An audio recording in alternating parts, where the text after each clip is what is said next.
Hey guys, what is up? It's Dusty here and welcome back to another episode of the Daily Crypto News. And today, we have a couple of different corners to explore regarding Terra, regarding Cardano, regarding XRP. So if you guys are into crypto news and you are enjoying all these latest, most important crypto updates, make sure you press that like button to help the channel out. And yeah, make sure you check out our giveaway, 2,500 XRP. I just slammed my microphone. A link is going to be down below, the first link in the description, and you can only enter for about a day and a half more, so go ahead and check it out. First of all, I need to make a couple of clarifications. Terra's network got halted today, and it was actually a really big deal. So what happened and what did they do? They just said over on Twitter at the time, hey, we're taking everything offline, period. We didn't really know exactly what the idea was. They just said it's officially been halted, and that's about it. We're doing this to prevent the network from getting hacked at a really low cost because, well, since the Luna price dumped so much, the cost of hacking the network became a lot cheaper, or it all became a lot cheaper. Eventually, they gave out an update saying, hey, we want to go in for a patch, and a little bit later they said the patch is out, it's been released, just waiting for a couple of people to come in. After they did as well, this was the result. The Terra blockchain has resumed block production, delegations are now disabled, now that the chain is live with the new code merge, and validators, please check the Discord announcements for the latest patch notes. Long story short, what they did is they stopped the network to go for an upgrade, and this upgrade basically disallows new players to come in and basically make decisions in the network, which is a really big dent in decentralization, but a really important update for security. If they'd not had done this, there was a very high probability that some players would come in with a couple tens of millions of dollars, maybe even less, and most likely completely wreck everything because before, you most likely needed tens of billions of dollars. But since the value of Luna dropped so much, it became extremely cheap to attack.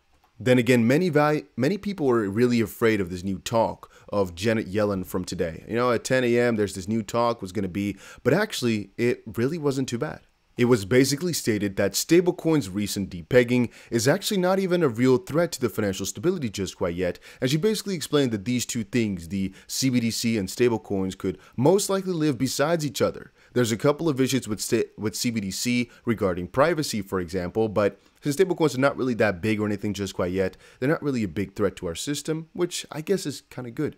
Oh yeah, now that we're on the topic of Terra and Luna again, did you actually know that the circulating supply, when checking it out, has actually increased from 340 million Luna to 3.4 billion? I'm assuming as all that that locked up Luna is getting out in the circulating supply again. But I just saw an article that says Terra issues over 15 billion Luna tokens. Total supply stands at 18 million now. To be honest with you, I couldn't find the exact note where it said that that happened or exactly how that's supposed to work. I'm not really sure exactly where to look it up. All I could find is more and more information about how they're trying to go through a mechanism to save UST, which will basically require to let Luna die, at least for the short term. Then again, I could not find anything on this huge increase in Luna, so please accept this as fake until somebody else in the comment section or so can confirm that it's actually a real deal. I didn't really find any other articles about the matter either. What is, I guess, some juicy news, though, is that in terms of liquidations, yeah, the numbers were pretty damn high, but this was actually mostly shorts this time around. As the crypto market recovered pretty significantly, Bitcoin pumped, I believe, about 20% or so in this little time frame, and about 60 to 65% of the liquidations in the crypto space right now are shorts, because, well, look at Bitcoin, it's only down 4% over 24 hours instead of about 20%. That's very significant. Tether has come back to normal, USDC is doing fine, BUSD is doing fine. Everything in the crypto space is looking pretty damn okay again, except of course for UST and Luna. UST is sitting at a really scary 37 cents, and honestly guys, I have still not given hope on this. I have given up hope at all, or completely on Luna. I keep saying, messing up my words here a little bit. Terra USD, I still actually believe in. However, it is going to be a little bit of a longer term plan, but I'm sticking with it, guys. Before we move on, make sure you press the like button if you enjoy these videos, and if you don't enjoy them, please let me know down below why. I'll try to make them better, I swear. Famed Bitcoin enthusiast Max Kaiser hints that Cardano ADA could be next to collapse after Luna. Now, you guys know, I like a little bit of controversy. Whenever somebody is shitting on another blockchain, I like to look into why exactly, and if they have good reasonings, I sometimes adapt them. However, it is pretty easy to defend anything that they throw at Cardano, even if they throw anything at Jet, for example, the stablecoin proposal, because how can stablecoins always survive? As Charles Hoskinson said, over collateralization. If you are protected for more than you have, there's almost nothing which can go wrong. The value of the total, basically the total value locked inside the stablecoin can go down, but it can't really depeg. If you have $1 billion worth of real dollars and you have $1 billion worth of stablecoin, if the redemption is always going to be 1-to-1, there's absolutely no way in which it can go away from that, which is why USDT and USDC are so fine. It can only go astray from it for a little bit, maybe a couple of seconds, maybe a couple of minutes, as some whales try to take it down, for example. But it will always come back right back to $1, because otherwise big whales would use the arbitrage opportunity to make some money, because you all know it will come back to the true dollar value. Then again, it was interesting to see Charles Hoskinson respond to some of the criticism. He also had gotten a prediction out. He said, Charles Hoskinson predicts how long the crypto winter will last. He said that a downfall of a stablecoin project does not mean the end of crypto. And I quote, "If this is your first crypto winter, then welcome. Been through many since 2011, and they always hit like a cold ice bath. We are in the panic blood in the street phase. It clears in weeks to months as a bottom is found, then a long climb up the ladder." So just understand that even though he is a very, I would say, veteran man in the crypto space, his opinion means absolutely nothing. You know why? Because I've been around the space for a long time too, and I know his opinions. I know whatever he put online.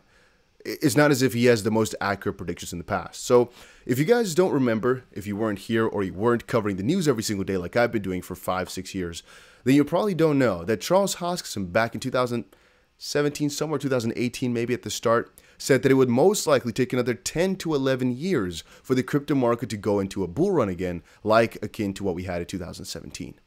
Well, obviously, it only took about 2 years or so instead of 11 to 10, which again is pretty straight from what he said before. Again, I remember this really, really well.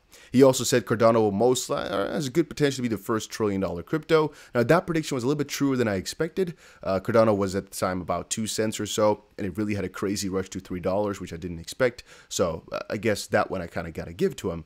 But he also said, I think, that some issues like how a grandma could basically give the crypto over to you if she were to die, having the private key to herself and all that. He said all that stuff needed to be fixed at the time, but of course that was not the truth. Here again, we don't know if it's going to be a slow rise upwards. It could again be, like I've said before, that this Ripple case settles and all of a sudden the entire crypto market goes into a gloomy period again. It doesn't have to be a slow path. Before we talk about the beautiful Ripple lawsuit, though, let's talk a little bit about this dark looming danger. El Salvador loses about $40 million in Bitcoin crash, faces a potential default. It's said here the problem is compounded by the IMF, even though they already lost a lot of money, of course, in their just crypto holdings. Is compounded by the IMF looking to provide El Salvador with financing to help it repay a government bond due in January of 2023. The bond is worth $800 million, and the country has other debt repayment obligations on top of that. The IMF was blunt in its assessment on El Salvador in January, and in a consultation document, the IMF said regarding Bitcoin, efforts to improve financial inclusion are welcome, but Bitcoin use carries significant risks, and Bitcoin should not be used as an official currency with legal tender status.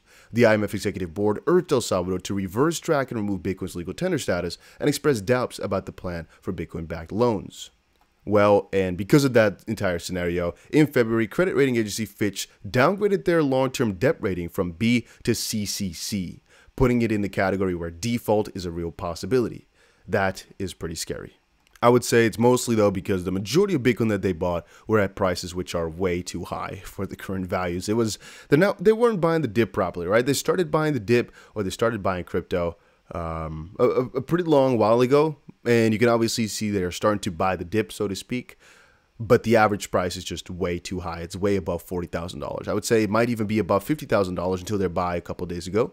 And then, guys, before I really move into the XRP stuff, I want you guys to follow me over on Twitter if you weren't doing that yet. I swear to God, I am really on it with all the crypto news. I'm faster than most other people that I follow. I always try to look up and see what other news people are providing, and usually I find these articles before others find them. So if you want the most important crypto news as fast as possible, make sure you check me out over on Twitter. I don't think you will regret it. And then to move over into Ripple and XRP, there's a couple of things. First of all, John Deaton shared to everyone in the crypto market, do you see how reckless, overbroad, and far-reaching the SEC argument is? It is arguing the same nonsense in the Ripple case. The SEC is being both intellectually dishonest and lazy. That is a quote from Library, who said, or I guess that's a quoted tweet, whatever you call that.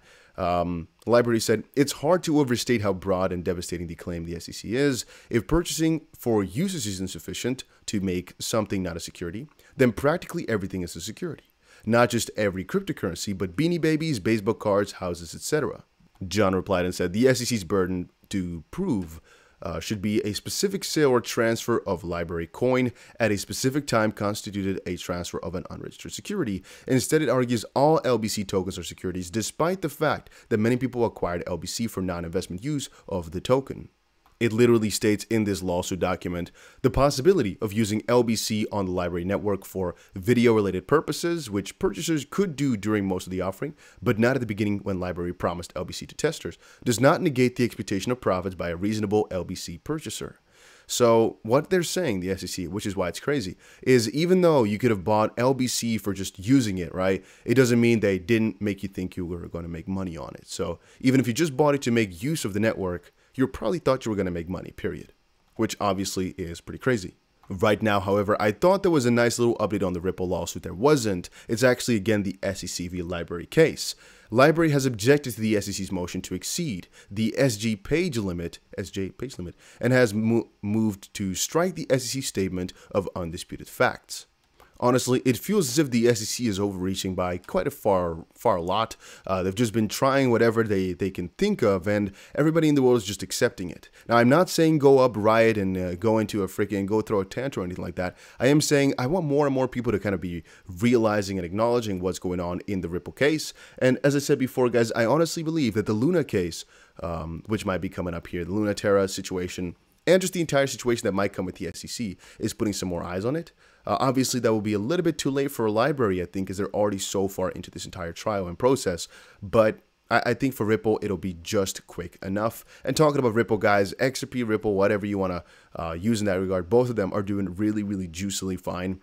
XRP sees major push in Asia as leading Japanese used car exporter now accepts XRP payments. Just understand, XRP's use keeps on growing. SBI is doing a whole lot for it, but also Ripple's doing a whole lot for it. There's so many companies which are pushing XRP to the freaking moon. We talked before about how ODL usage, again, from Ripple is also growing massively. It's just a matter of, I guess, prioritizing to view it. People are right now only focused about the lawsuit because it's the most important factor for the price. Sure, and I agree with that. But do not forget that Ripple and XRP are growing, both of them, like crazy. Again, two separate entities used for different purposes. Then again, who gives a crap, right? I mean, I'm not the advocate to say, oh no, Ripple and XRP are two completely different things. But it is to be said, I think you guys would all agree with me here, that for a very good part, XRP could move by what Ripple does. I'm not trying to say that they are promising that to you whatsoever. However, if Ripple has so much XRP, and they're doing a lot for it, there's a very high probability that whenever Ripple has a good update, XRP kind of alleviates from that as well. Yeah, I just think it's simple logic, but then again, it's just me. Having said that, if you guys enjoyed this video, make sure you press the like button. I think we covered everything for today, so hopefully I'll see you guys again later. Yeah, if you enjoyed it, make sure you press the like button and subscribe to the channel. And I'll definitely be doing a couple more live streams this week. You guys seem to be enjoying it. So I'm going to keep them up, hopefully, every single day. And if you guys are down for that as well, once more, press the like button and join the giveaway where the link is down below. Only 2 more days to enter, guys. So that was it, and adios.